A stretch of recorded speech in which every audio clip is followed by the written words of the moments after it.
This curly companion to Arby's roast beef and other sandwiches dates back to 1988.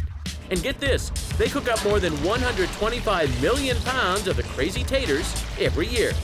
It's comparable to the weight of over 170 747 airplanes. It's incredible. It all starts with piles of potatoes so high, whoa, you can ski down them.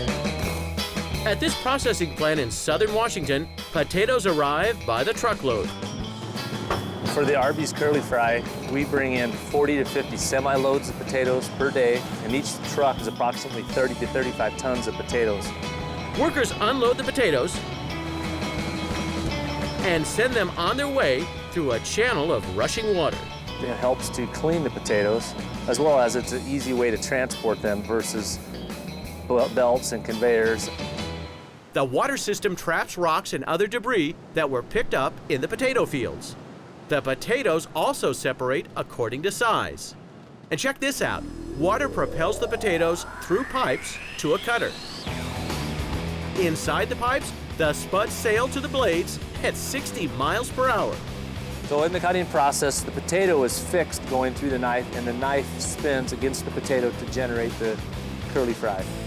The freshly cut coils rush out in waves, and some of them might surprise even the biggest fry fans.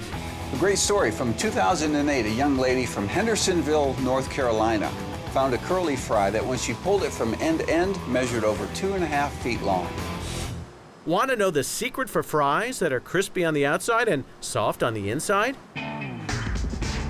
Arby's blanches the potatoes for 20 minutes in hot water to deactivate enzymes. In the blanching process for the curly fry, purpose is to develop the texture of the product. So when you bite into an Arby's curly fry, you're gonna have a nice baked potato interior. As the fries dry, workers add water to a dry mix of garlic, onion, salt, and other spices. This becomes the batter. The curly fries go through the batter applicator. The fries go under a waterfall of batter that coats the fries. And then they proceed under a series of air knives to help smooth out the batter before they go into the next step, which is the frying process.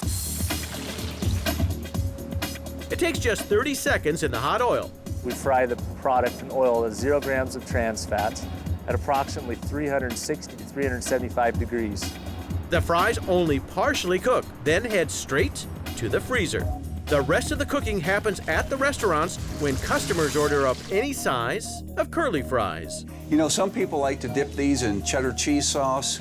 I like ketchup, and I like the horsey sauce as well. Any way you like them, this curly creation is the perfect late-night snack.